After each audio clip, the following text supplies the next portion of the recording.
الله الرحمن الرحيم. السلام عليكم ورحمة الله وبركاته. وعليكم السلام ورحمة الله وبركاته. الحمد لله رب العالمين الذي أرسل رسوله بالهدى ودين الحق ليظهره على الدين كله وكفى بالله شهيدا.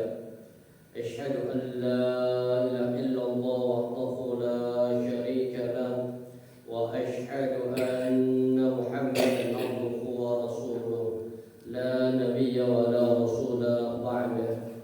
اللهم صل وسلم وبارك وكلم على نبينا محمد وعلى آله وأصحابه ومن تبعهم بإحسان إلى يوم الدين. أما بعد، قال الله تعالى في القرآن العزيز: أعوذ بالله من الشيطان الرجيم. يا أيها الذين آمنوا اتقوا الله حق تقاته ولا تموتن إلا وأنتم مسلمون. Alhamdulillah Rabbil Alamin. Para jamaah sidang salat subuh Masjid Darus Salam, insyaallah rahmat Allah subhanahu wa ta'ala. Alhamdulillah, pada pagi hari ini Allah subhanahu wa ta'ala masih mengembalikan roh kita sehingga kita masih bisa bangkit untuk menunaikan salah satu kewajiban kita kepada Allah subhanahu wa ta'ala. Kita mampu untuk melaksanakan salat subuh secara berjamaah, karena pada dasarnya Allah subhanahu wa ta'ala menggambarkan Allahul ladzi yatawaffal anfusa hina mautiha. Allah subhanahu wa ta'ala menggenggam roh-roh orang-orang yang mati. Wallati lam tamut fi manamiha, dan Allah pula menggenggam roh-roh orang-orang yang sebelum mati fi manamiha, dalam waktu tidurnya. Fayumsikul ladzi qada 'alaihi al-maut. Allah subhanahu wa ta'ala menahan ruhnya orang-orang yang mati. Wa yursil ukhra ila ajalin musamma, dan kemudian Allah subhanahu wa ta'ala mengembalikan ruhnya orang yang tidur ketika waktunya bangun ila ajalin musamma, sampai pada waktu yang telah ditentukan. Maka ucapan yang terbaik, kalau syaitan itu setiap kali kita mau tidur, itu ada syaitan sama malaikat yang senantiasa berada di samping kita. Makanya ada qarin. Nanti Pak dulu masalah qarin lebih paham. Ada qarin dari bangsa malaikat, ada qarin dari bangsa syaitan atau jin. Apa kemudian kata qarin dari bangsa malaikat? Setiap kali kita mau tidur, beliau mengatakan ikhtim bi khairin. Kata malaikat, wahai manusia, tutuplah matamu atau tutuplah aktivitasmu sebelum tidur bi khairin, dengan kebaikan. Sedangkan syaitan mengatakan ikhtim bi syarrin, tutuplah tidurmu itu dengan keburukan. Ketika bangkit atau kita manusia bangun dari tempat tidurnya, kemudian malaikat berkata apa? Iftah bi khairin, bukalah aktivitasmu pagi hari itu dengan kebaikan. Sedangkan syaitan minta iftah bi syarrin. Makanya kemudian sebelum kita tidur diminta untuk apa? Berdoa. Ini berarti kita tutup tidur kita dengan apa? Kebaikan. Tapi kalau habis doa, kalau YouTube berarti ditutup dengan apa? Makanya biasakan jangan pernah nonton TV kalau sudah kondisi ngantuk. Kita khawatir nanti kita tertidur di depan televisi, yang notabene acara televisi ada kemaksiatan. Berarti kita tutup aktivitas kita sepanjang hari dengan kita tidur, tapi kita tutup dengan keburukan. Makanya disinilah Allah subhanahu wa ta'ala membimbing kita. Malaikat mengarahkan kepada kita, iftah bi khairin, bukalah aktivitas pagimu dengan kebaikan. Maka alhamdulillah kita ucapkan alhamdulillahilladzi ahyana ba'da ma amatana wa ilaihi nusyur. Baik para jemaah rahmati Allah, khusus pagi hari ini karena kemarin kita masih tanggal merah, hari ini kita bahas khusus sedikit tentang Muharram, titik awal resolusi untuk memperbaiki diri. Pada dasarnya dalam satu firman Allah di dalam surah At-Taubah yang ke-36 Allah berfirman, Inna iddatasy syuhur 'indallahi 12 syahran fi kitabillah. Yauma khalaqas samawati wal ardh minha arba'atun hurum. Dzalika ad-dinul qayyim. Fala tadlimu fihinna anfusakum wa qatilul musyrikina kaffatan kama yuqatilunakum kaffah. Apa kata Allah? Sesungguhnya bilangan-bilangan bulan dalam satu tahun itu ada 12 bulan. Yauma khalaqas samawati wal ardh, di antaranya Allah Subhanahu wa taala menciptakan langit dan bumi. Di antara 12 bulan itu minha arba'atun hurum, ada 4 bulan haram. Dijabarkan oleh Rasulullah dalam satu hadis dan Al-Bukhari, mana itu 4 bulan haram ya Rasul? Kata Nabi, inna zamana qad istadara kahayatihi yawma khalaqallahu samawati wal arda. Kata Rasulullah, sesungguhnya waktu masa telah berputar sebagaimana keadaan semula yawma khalaqallahu samawati wal arda, ketika Allah Subhanahu wa taala menciptakan langit dan bumi. As-sanatu 12 syahran, dalam satu tahun ada 12. Dalam satu tahun ada 12 bulan. Minha arba'atun hurum, di antaranya ada 4 bulan haram. Thalathatun mutawaliyatun, 3 bulan yang disebutkan bulan haram ini itu secara berurutan, dimulai dari Dzulqa'dah. Sudah lewat Dzulqa'dah, kemudian Dzulhijjah sudah lewat juga, terakhir kemarin Dzulhijjah hari Selasa. Kemudian masuk wal Muharram, bulan Muharram dimulai dari kemarin hari Rabu. Jadi kemudian apa para jemaah rahmati Allah, Muharram ini bagian dari 4 bulan haram, yang Muharram ini bulan awal dalam kalender Hijriah. Dzulqa'dah 11, Dzulhijjah 12, Muharram ini tahun baru. Kemudian tahun baru Muharram ini di negara kita dikenal dengan bulan Syura. Kenapa kok dikatakan Syura? Diambil dari kata Asyura. Asyura itu artinya 10, karena bulan Muharram itu terkenal dengan puasa namanya Asyura. Kemudian sedikit, di bulan Muharram atau bulan Syura ini, sebagian saudara-saudara kita menempatkan bulan ini sebagai bulan bersih-bersih. Bulan bersih-bersih. Makanya ada istilahnya apa, bersih desa. Nanti yang punya keris ada pembersihan keris dengan cara apa? Dimandikan lah dengan 7 bunga dan sebagainya. Itu di bulan Syura. Kenapa? Bulan Syura ini pada dasarnya tidak ada istilahnya bulan Syur. Semua bulan itu baik, justru bulan Syura atau bulan Muharram itu bulan yang penuh dengan kebaikan. Kalau keterangannya dikatakan oleh ulama apa? Wal amalu as-salih wal ajru fihinna a'zam. Amal salih dan semua pahala yang dilakukan di 4 bulan haram itu juga Allah lipat gandakan. Kemudian waja'ala dzamba fihinna a'zam. Tapi sebaliknya, setiap kemaksiatan dosa yang dilakukan di 4 bulan haram juga sama a'zam, dilipat gandakan. Makanya kenapa di Indonesia kok terjadi apa? Bulan Syura, kemudian ada istilah bersih desa dan sebagainya. Sebenarnya ini kemarin mulai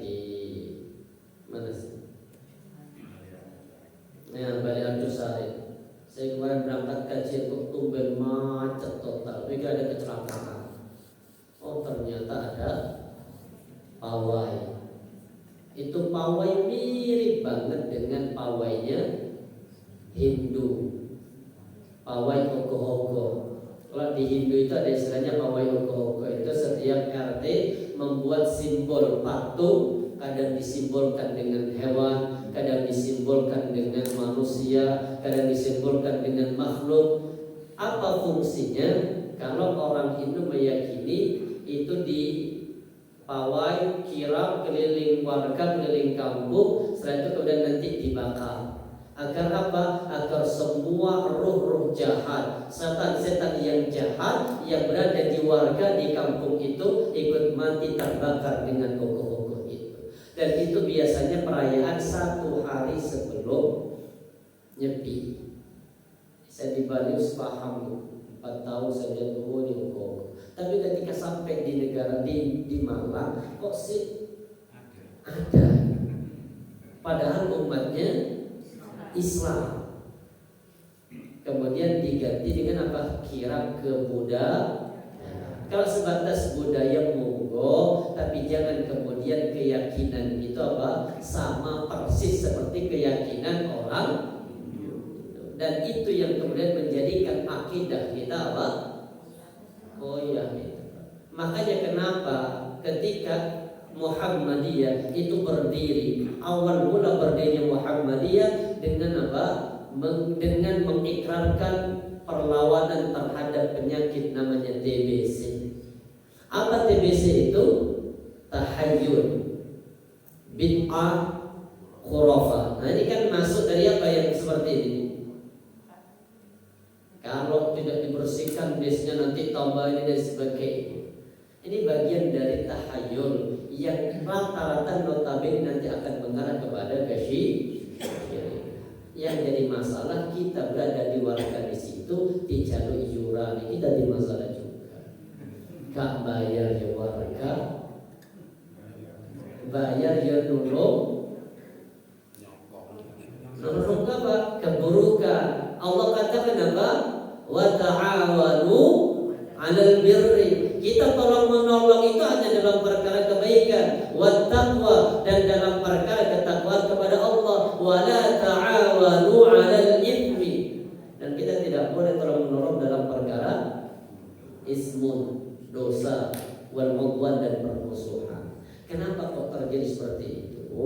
Karena mereka memahami, mengambil dari satu peristiwa besar di zaman cucu Rasulullah yang bernama Imam Husain dan seluruh keluarganya yang dibantai di bulan Muharram ini. Makanya bulan Muharram itu disebut dengan bulan berkabung bagi umat Islam. Makanya tidak mau melakukan acara-acara kegiatan yang mengarahkan kepada pesta. Makanya pestanya kemarin nikahan di Jepno semuanya di bulan Dzulhijjah. Pas bulan Dzulhijjah sekarang bersamaan dengan bulan Juli, waktunya kita bayar SPP, waktunya iuran, bayar uang gedung dan sebagainya. Akhirnya benar-benar habis. Tapi para jemaah rahmati Allah, kenapa ini sebenarnya mereka beralaskan apa? Dengan ini, dengan peristiwanya yang menimpa kepada Husain. Makanya dibikinkan jenang namanya jenang warna merah sama warna putih. Merah itu simbol pembantaian, sedangkan putih itu adalah sebuah kesucian. Siapa yang suci? Keluarga Rasulullah itu suci. Kemudian peristiwanya disimbolkan dengan darah karena terjadinya pembantaian. Makanya kemudian dibikin jenang Syura, warnanya merah sama putih. Cuma yang jadi masalah dimakan. Kalau sedih harusnya kan diterdoa yang peristiwa itu. Ada di kemarin habis dapat jenang Syura. Jadi kasih jamaah aja warna anunya merah, kemudian kuahnya itu putih. Oh, ini berarti apa? Mendekati 17 Agustus. Baik, kita masuk ke pembahasan. Ini kita belajar hijrah sekarang. Kita perbaiki apanya? Keyakinan kita perbaiki. Yang seperti itu kita perbaiki. Kenapa? Karena itu akidah. Akidah ini bahaya. Makanya Rasulullah ketika di kota Makkah itu hanya dakwanya masalah akidah saja, perbaikan akidah. Belum ada perintah puasa, belum ada perintah zakat, belum ada perintah haji, belum ada perintah jihad, belum ada perintah salat. Salat itu pun perintahnya mendekati Rasulullah hijrah ke kota Madinah lewat peristiwa Isra dan Mi'raj. Selebihnya belum ada perintah apapun. Kenapa? Karena di kota Madinah 13 tahun itu hanya memperbaiki masalah keyakinan. Makanya doanya Nabiullah Ibrahim alaihissalam ketika beliau selesai membangun Ka'bah, yang didoakan apa? Dan menempelkan pipi kanannya dengan tangan kanan di tembok antara pintu dengan Hajar Aswad yang disebut dengan multazam. Beliau berdoa apa? Rabbana wa ba'ath fihim rasulan minhum yatlu 'alaihim ayatika wa yu'allimuhumul kitab wal hikmata, yang paling penting, wa yuzakkihim, yang nanti utusan ini atau nabi ini itu akan mensucikan mereka. Apa yang harus disucikan? Ada dua. Disucikan secara badaniah, jasadiah, dengan cara mandi, wudu dan lain sebagainya. Sedangkan yang kedua yang paling penting disucikan itu apa? Kesucian hati. Dari apa? Dari keyakinan syirik yang ternyata notabene ketika Rasulullah kembali ke kota Makkah, peristiwa Rasulullah diusir dari kota Makkah, hijrah ke kota Madinah, kembali ke kota Madinah mendapati ada 360 berhala. Maka cikal bakal hijrah itu dimulai dari perintah ini. Wa qur rabbi adkhilni mudkhala sidqin wa akhrijni mukhraja sidq waj'al li min ladunka sultanan nasira. Kalau kata Ibnu Abbas, ini hadis dari Abdullah Ibnu Abbas, beliau mengatakan kana Nabi sallallahu alaihi wasallam di Makkah. Satu ketika Rasulullah sallallahu alaihi wasallam dahulunya ada di kota Makkah, thumma umira bil hijrati, kemudian diperintah oleh Allah untuk hijrah, fanazalat alaih, kemudian turun ayat ini. Jadi ayat inilah Rasulullah dan para sahabat itu diizinkan oleh Allah untuk hijrah, meninggalkan total kota Makkah. Dan hijrah itu bagian dari tanda keimanan seseorang. Makanya di sini dikatakan waqul, dan katakanlah ya Muhammad, Rabbi, berdoalah, bahasa Allah, wahai Muhammad, berdoalah engkau kepadaku. Makanya Nabi berdoa, Rabbi adkhilni mudkhala sidqin, ya Allah, masukkanlah aku ya Allah ke tempat masuk yang benar. Mana tempat masuk yang benar? Apa arti tempat masuk yang benar? Kota Madinah. Kan Nabi belum hijrah ini. Doanya ya Allah, kalau bahasa ini, ya Allah saya mau hijrah ya Allah, tapi pilihkan mana tempat tinggal, tempat hijrah, tempat masuk yang benar ya Allah. Kemudian wa akhrijni mukhraja sidqin, dan keluarkan aku ya Allah dari tempat keluar yang benar. Tempat keluar yang benar apa? Kota Makkah. Jadi Nabi Muhammad di kota Makkah itu berdoa, carikan ya Allah tempat hijrah.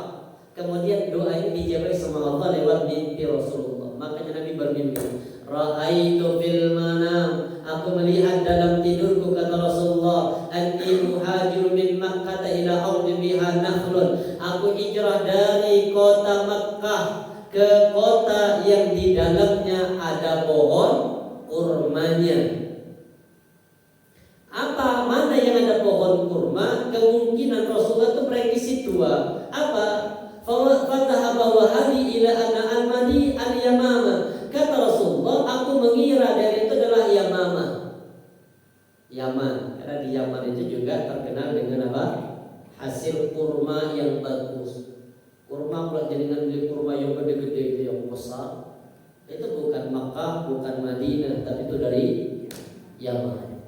Makanya peristiwa itu yang menjadikan ada apa hikmah adanya riba.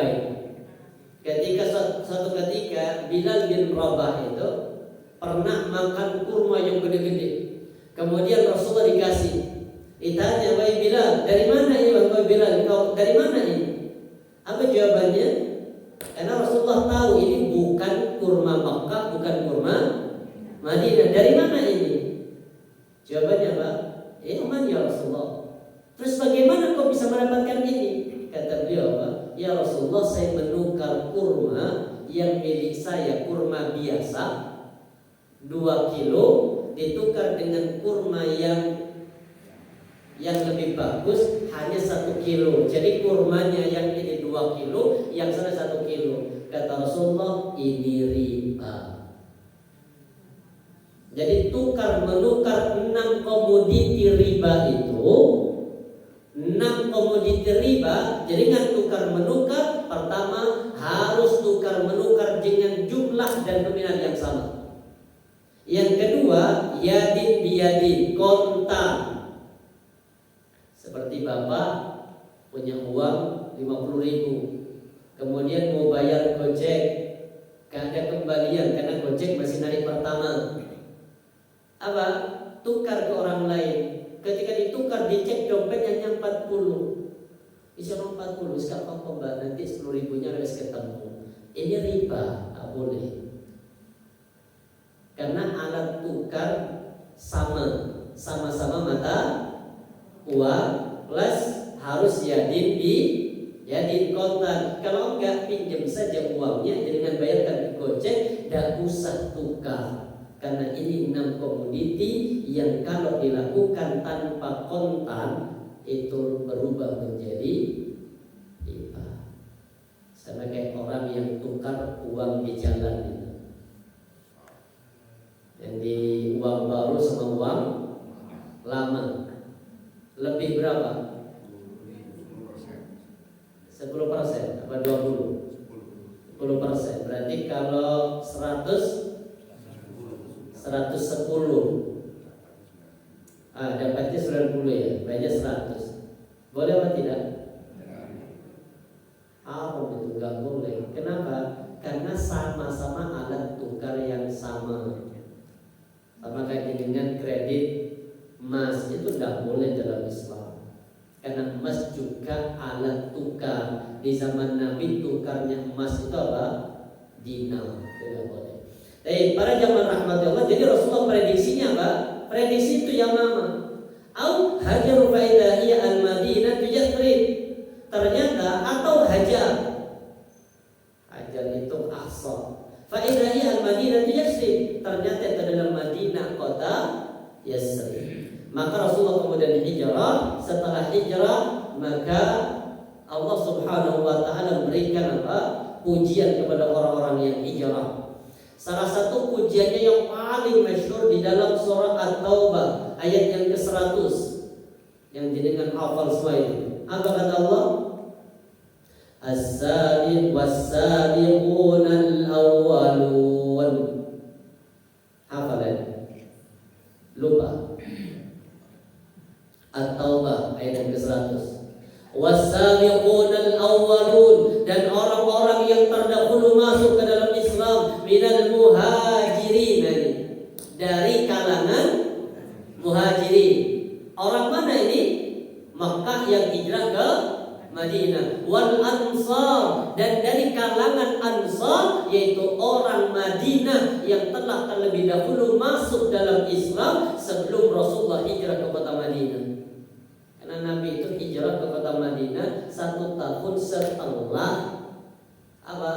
Madinah itu mulai dimasuki oleh Islam. Makanya Nabi itu mengutus seorang sahabat namanya Mus'ab bin Umair, itu berdakwah di kota Madinah. Dalam waktu 1 tahun itu sudah berhasil memasukkan para pembesar dari Aus sama Khazraj, kurang lebih 100 orang.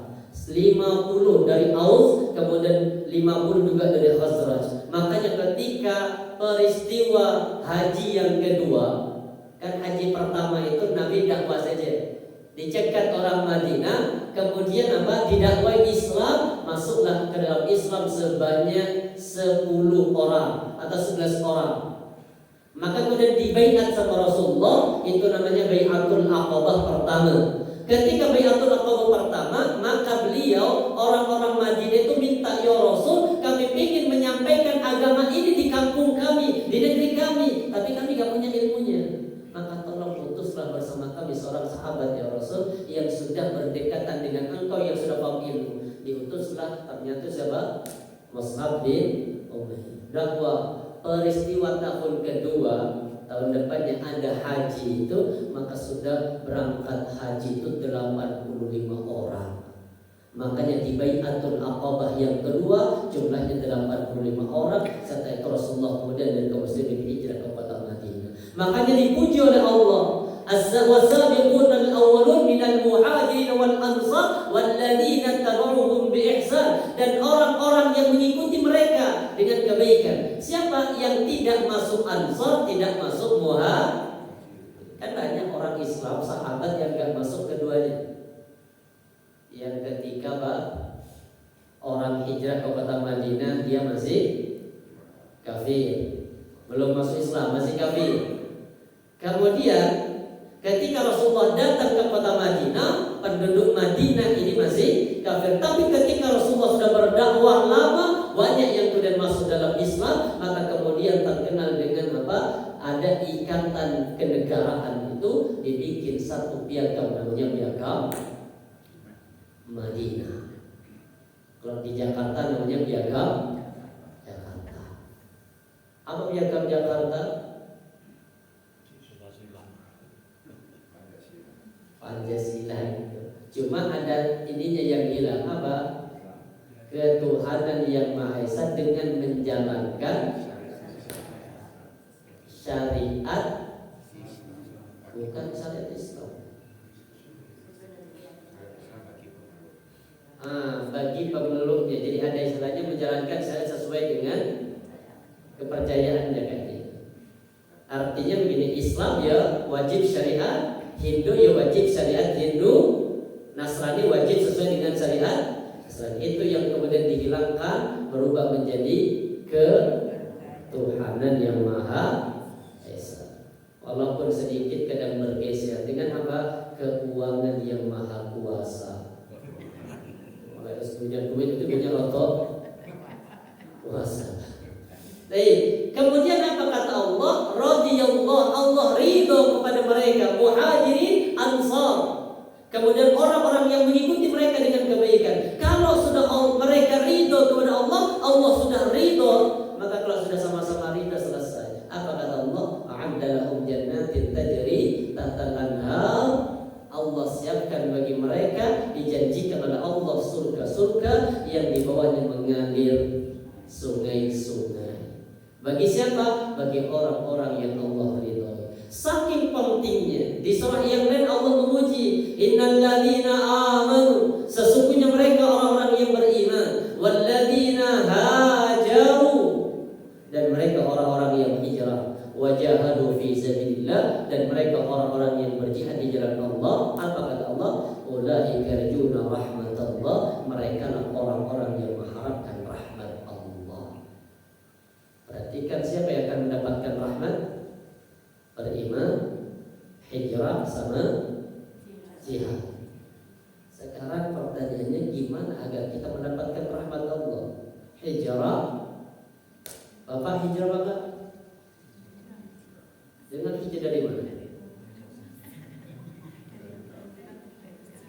Dari Jakarta ke Malang. Terus dari mana lagi? Dari Lumajang ke Malang. Dari Surabaya ke Malang. Itu bukan hijrah. Kenapa? Karena Nabi menutup jangan begini. Rasulullah itu hijrah dari kota Makkah menuju ke kota Madinah. Kemudian bertahan 8 tahun di kota Madinah itu. Ada peristiwa namanya Fathul Makkah. Fathul Makkah itu terjadi gara-gara pengkhianatan orang-orang kafir Quraisy dengan sekutunya, kalau tidak salah Bani Bakar insyaallah. Apa? Kan ada aturan itu dalam perjanjian, namanya perjanjian apa? Hudaybiyah pada tahun yang ke-6 setelah perang Badar, perang Uhud, perang Khandaq. Setelah perang Khandaq ini kemudian Rasulullah dapat perintah mendirikan ibadah haji. Berangkat Rasulullah dari kota Makkah dari kota Madinah menuju ke kota Makkah sampai di perbatasan Makkah namanya Lembah Hudaybiyah. Disitulah kemudian Rasulullah mengutus seorang sahabat untuk apa? Untuk memberitahu, yang diutus Utsman bin Affan. Diutus untuk apa? Ngasih tahu kepada seluruh penduduk kota Makkah kalau rombongan kaum muslimin ini cuma sebatas berikan ibadah haji, tolong berikan waktu selama 3 hari. Tapi ternyata itu dilarang. Terjadilah perjanjian namanya Hudaybiyah. Salah satu perjanjian isiannya apa? Genjatan senjata selama 10 tahun. Disepakati Pak, momentum itulah sama Nabi dimanfaatkan dengan apa? Ngirim surat kepada raja-raja yang di seluruh Jazirah Arab untuk apa? Menyebarkan Islam. Berjalan kurang lebih hanya 2 tahun. Tahun yang ke-8 itu mereka berkhianat. Rasulullah membawa pasukan besar untuk berperang dengan orang-orang Makkah. Jadi Islam sebenarnya itu bukan apa? Didakwahkan dengan kekerasan, enggak. Justru Islam itu dengan kedamaian. Tapi kenapa kok berperang? Justru karena mereka yang berkhianat, maka terjadilah Fathul Makkah. Dan disitulah dengan perhatikan bagaimana sifat kesatria Rasulullah dan sifat pemaafnya Rasulullah SAW. Nabi itu apa? Mampu memaafkan di saat ada kesempatan untuk balas dendam. Ini yang merata. Mampu memaafkan di saat ada kesempatan untuk balas dendam. Contoh kayak gini, Bapak mungkin apa? Dipinjam, mungkin ada orang yang pinjam uang Bapak. Wis ditagih, ruang ditagih, bertahun-tahun ditunggu uang itu, kamu muncul. Ketika sudah uang datang, waktunya mau bayar, di depan jenengan kemudian apa? Saya ikhlaskan. Subhanallah. Nabi Muhammad itu yang paling indah kan di situ. Ada kesempatan untuk balas dendam, tapi sama Nabi justru peristiwa ini terjadi Fathul Makkah pada tahun ke-8 Hijriah. Muncul hadis ini lah. Apa kata Rasulullah? La hijrata ba'dal fathi. Sudah enggak ada lagi hijrah setelah Fathul Makkah. Walakin jihadun waliyatun. Akan tetapi yang ada hanya jihad sama niat. Wa idastunfirtun fanfiru. Kata Rasulullah, kalau kalian diminta untuk berperang, berangkatlah. Berarti kan kita ini bagian dari orang yang enggak mendapatkan apa? Keutamaan hijrah. Kenapa? Karena hijrah sudah tertutup. Kenapa kok tertutup? Karena dimanapun kita tinggal, disitulah sudah ada Islam dan kita bisa menjalankan syariat Islam dengan tenang dan damai. Sekarang jadikan hijrah. Mana yang terjauh? Orang mana terjauh? Ibu-ibu yang terjauh dari mana? Sukun. Sukun tetap ini. Ada yang di luar Malang? Ada yang di luar Malang, ibu? Mana? Palembang. Ibu hijrah dari Palembang ke Malang. Masuk kategori muhajir apa tidak? Tidak. Kenapa? Karena hijrahnya sudah tertutup. Ba'dal fathi, kata Nabi, tidak ada hijrah lagi setelah Fathul Makkah. Jadi dengan hijrah tinggal di kota Makkah itu gak hijrah. Kenapa gak hijrah?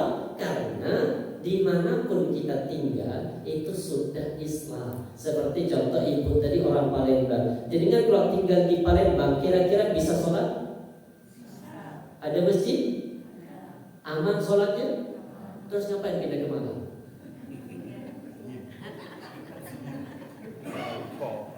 Nah, contoh ikut suami berarti nggak masuk dari kalangan orang-orang yang mendapatkan apa? Rahmat Allah. Artinya secara makani sudah selesai hijrah itu. Kecuali sebagian ulama menambahkan, mana ada negara yang mayoritas kafir, kemudian ada sedikit umat Islam, yang umat Islam ini kemudian apa? Disiksa, Pak. Atau mungkin dipersulit untuk beribadah. dihalang-halangi untuk menaikkan kewajiban kepada Allah, maka yang seperti ini wajib untuk hijrah. Seperti di kasus yang sering banyak penyiksaan itu di Uighur ya, Uighur. Itu mana Uighur? Cina. Kemudian di India, tapi kan ke India kan nggak semua kan. Di daerah mana India yang sering disiksa? Padahal kan banyak Islam di India kan. Banyak. Rata-rata artis ini kan India itu punya perpaduan antara apa? Islam dan Hindu. Islamnya itu berasal dari Pakistan yang menggunakan ini, biasanya menggunakan apa? Lakop ada kan itu kan dari apa namanya Pakistan, Afghanistan yang dari sana. Tapi kalau ada satu negara kemudian orang Muslim jadi persulit, ini wajib untuk hijrah. Seandainya nanti mati di negara itu mempertahankan akidahnya, itu bisa jadi matinya bukan mati Muslim, tapi mati dalam kondisi kafir. Kenapa? Karena dia tidak menjalankan perintah Allah di surah An-Nisa ayat yang ke-100. Allah berfirman begini, "Wa may yuhajir fi sabilillah," dan barang siapa yang dia hijrah di jalan Allah, yajid fil ardi muragaman katsiran wasa'a, maka akan mendapati bumi Allah itu luas. Ini juga kalau kita tarik ke kehidupan sekarang, kalau ada orang kerja yang notabene tempat pekerjaannya ada unsur riba, ada unsur haram, ada unsur maksiatnya, ada unsur hululnya, tidak halal hasilnya, maka kemudian dia tidak hijrah dengan mengatakan apa? Saya kalau berhenti mau makan apa? Itu ayatnya Pak. Allah katakan Pak, yajid fil ardi muragaman katsiran. Walaupun orang hijrah itu berat. Ada yang hijrah sampai jualan tahu aja. Ada hijrah komunitas ini kemudian saling menolong. Bahkan ada yang hijrah wis mari ngisi apa hijrah balik mandi ya karena hijrah itu berat. Terus bagaimana kemudian agar kita tetap mendapatkan hijrah di sini? Yang nggak boleh, yang nggak ada itu hijrah makani, hijrah secara tempat. Yang ada itu apa? Hijrah maknawi. Apa hijrah maknawi kata Rasulullah? Wal muhajiru, dan orang yang hijrah itu bukan sebatas yang pindah tempat ke tempat yang lain, bukan sebatas itu kata Nabi. Tapi kalau hijrah versi maknawi, Nabi mengatakan apa? Man hajara manahallahu anhu. Orang yang hijrah adalah orang yang meninggalkan apa-apa yang dilarang oleh Allah Subhanahu wa taala. Ini namanya hijrah. Artinya apa? Hijrah dari perbuatan buruk, dari keburukan menuju kepada kebaikan. Yang selama ini hijrahnya mungkin keburukan, apapun itu. Salah satu contoh lingkungan yang buruk, hijrah menuju kepada lingkungan yang baik.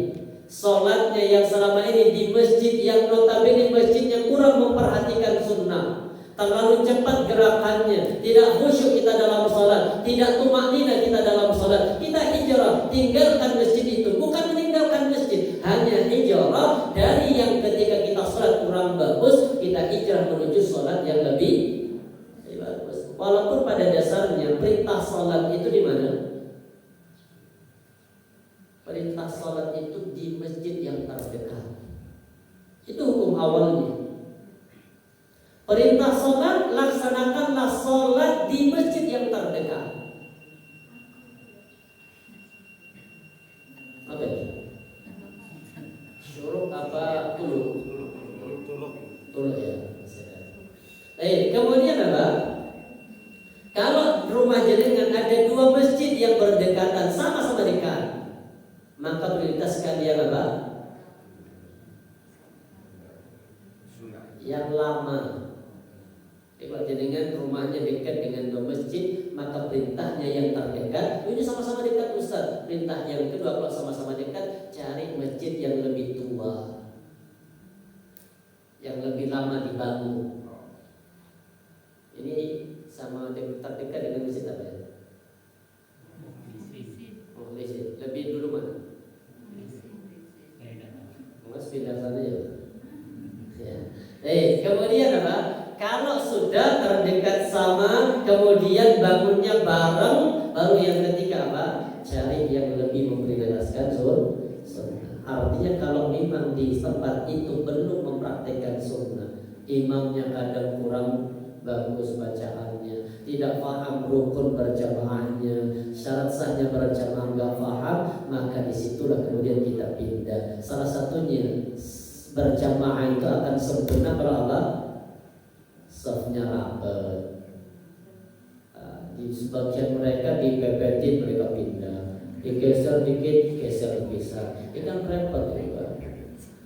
Jadi hijrah itu apa? Hijrah dari keburukan menuju kepada kebaikan. Hijrah dari yang awalnya kita berkutat dengan kemaksiatan, sekarang kita hijrah menuju pada kebaikan. Salah satunya ketika kita hijrah, ini kalau kata Rasulullah ini kan 3 mahkamah di sisi Allah. Salah satu bentuk mahkamah atau pengadilan yang ada di sisi Allah nanti, pengadilan antara hamba dengan Allah. Yang seperti ini. Fadlul abdu nafsu fima baina rabbi wa min saumin yawma tarakahu aw salatin tarakaha. Kata Rasulullah, salah satu di antara mahkamah yang Allah tidak terlalu mempedulikan mahkamah ini.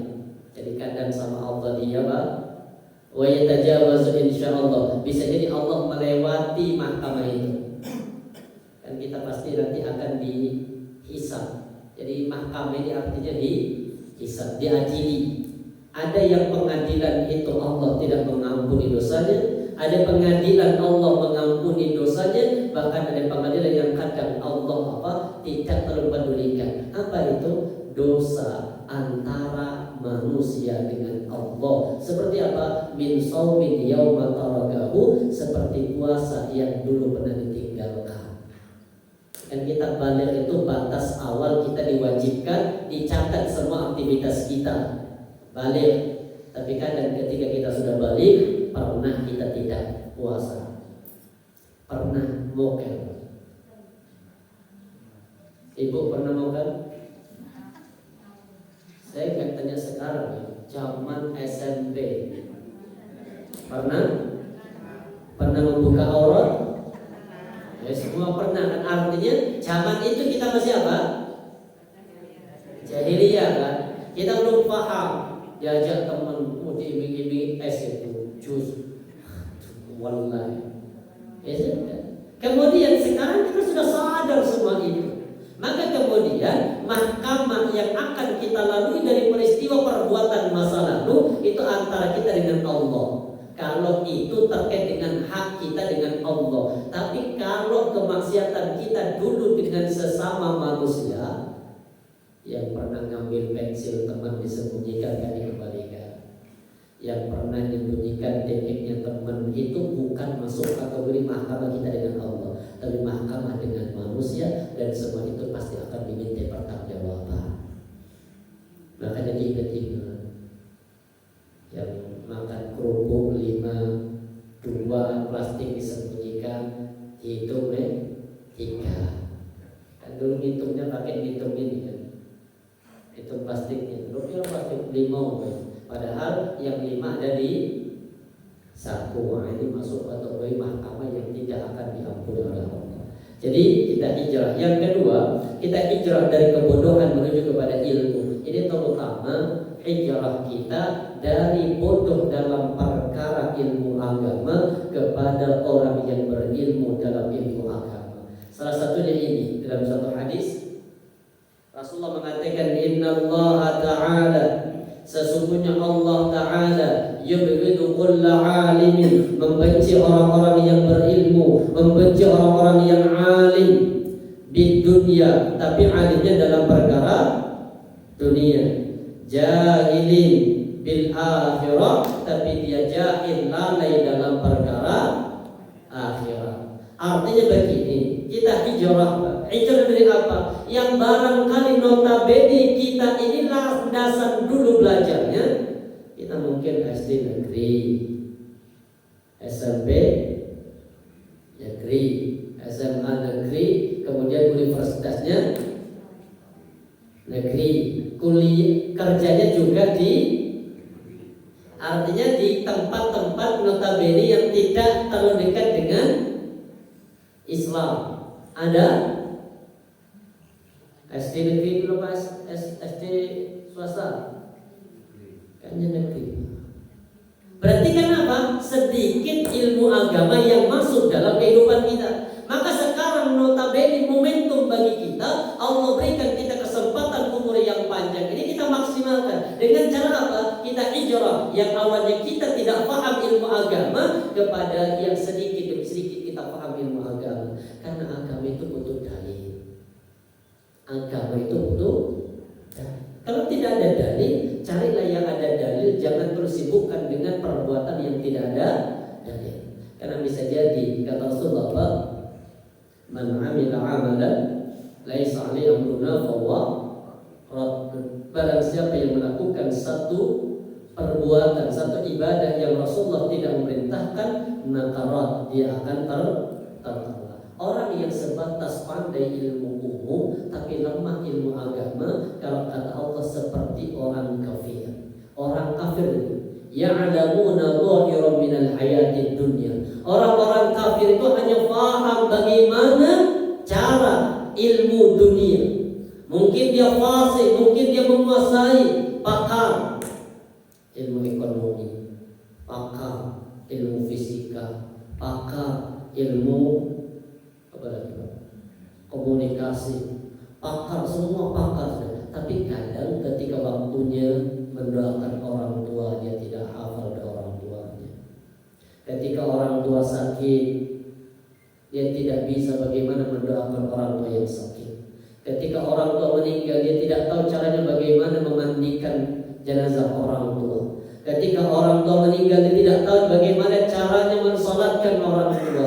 Yang seperti ini yang dibenci oleh Allah Subhanahu wa Ta'ala. Makanya setiap ilmu itu kan sebenarnya nggak ada ilmu umum, nggak ada ilmu agama. Semua ilmu itu bersumber dari Allah yang pasti akan mengarahkan, mengantarkan diri kepada ma'rifatullah. Cuma kadang sebagian orang membedakan. Yang lebih banyak kan sebatas apa? Ilmu umum itu hanya sebatas ilmu umum. Padahal kalau sekarang itu banyak sudah di pelajaran SD itu, terutama SD swasta itu menggabungkan seperti pembelajaran tentang biologi. Dicari dulu ayatnya tentang masalah apa? Kehidupan. Karena hayati biologi itu kan terkait dengan apa? Kehidupan. Dicari ayatnya dulu, dicari hadisnya. Setelah itu kemudian dimasukkan dan baru kemudian disampaikan kepada anak. Maka di kemudian hanya iqbal itu. Pengetahuan ilmu umumnya bagus, ilmu agamanya juga tidak kalah bagusnya. Terakhir kita belajar hijrah dari apa? Dari kebiasaan. Hijrah menjadi satu ibadah. Maksudnya apa? Tidur itu kan satu kebiasaan. Kita butuh tidur, butuh istirahat, biasa. Tapi kalau kita hijrah, kita niatkan dengan cara niat ibadah, maka kebiasaan akan berubah menjadi ibadah. Makanya biasakan sebelum tidur, kata Rasulullah, pastikan dulu apa? Sudah berwudu. Setelah berwudu pastikan apa? Baca Al-Fatihah. Setelah baca Al-Fatihah pastikan dengan baca Al-Baqarah minimal 10 ayat. Itu ada di dalam kitab Minhajul Muslim bab adab tidur. Setelah itu kemudian setelah baca ini jadikan pastikan Al-Baqarah sudah ya 10 ayat. 5, 3, 2, 5 di depan, 3 ayat kursi dan 2 ayat setelahnya, 2 ayat terakhir dari surah Al-Baqarah. Kemudian jadikan tambahin surah Al-Kafirun. Kata Rasulullah mengatakan apa? Barang siapa orang yang membaca surah Al-Kafirun sebelum tidur, maka Allah lindungi dirinya dari kesyirikan. Sudah jalan Al-Kafirun? Belum? Nah, itu jalan. Terakhir apa?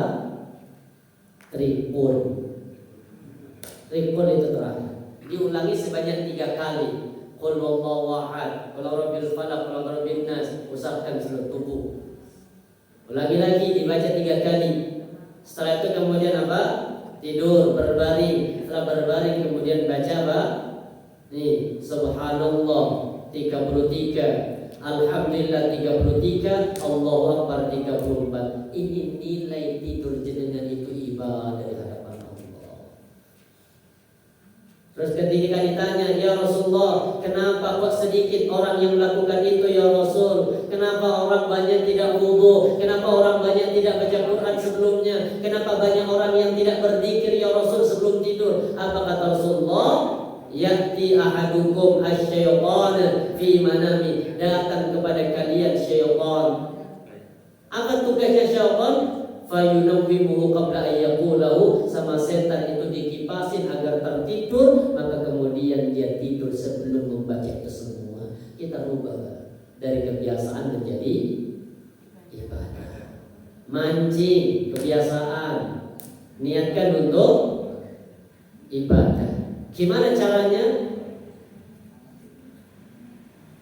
Cara mancing ibadah. Apa namanya? Ketika lagi begini, istighfar, astagfirullah. Nyuci ibadah. Ibu-ibu ketika nyuci baju suami, bagian kerak itu kan sering kotor. Jangan sambil baca. Astagfirullah. Jangan terlalu keras lagi. Astagfirullah. Ini mangkal, hilang ibadah. Banyak masih kebiasaan-kebiasaan yang kemudian bernilai ibadah yang sebelumnya sebatas kebiasaan tapi tidak mendatangkan pahala di hadapan Allah. Makan sama makan itu ibadah atau kebiasaan? Oke, makan itu ibadah atau kebiasaan? Kebiasaan. Kenapa? Karena orang kafir juga makan. Terus gimana agar menjadi ibadah? Pertama, pastikan makanannya halal. Yang kedua, basmalah. Ketiga, tangan kanan. Keempat, apa? Yang di sekitarnya makan. Kemudian yang kelima, entek no makanan itu. Artinya yang di piring, bukan yang di depannya. Yang di piring habiskan. Kemudian setelah itu baca doa. Alhamdulillahilladzi at'amani hadza wa razaqanihi min ghairi haulin minni wa la quwwatin. Kata Rasulullah, "Waghfir lahu ma taqaddama min dhanbi." Allah ampuni dosa-dosa yang telah berlalu. Lu makan diampuni dosa. Kurang apa, Pak?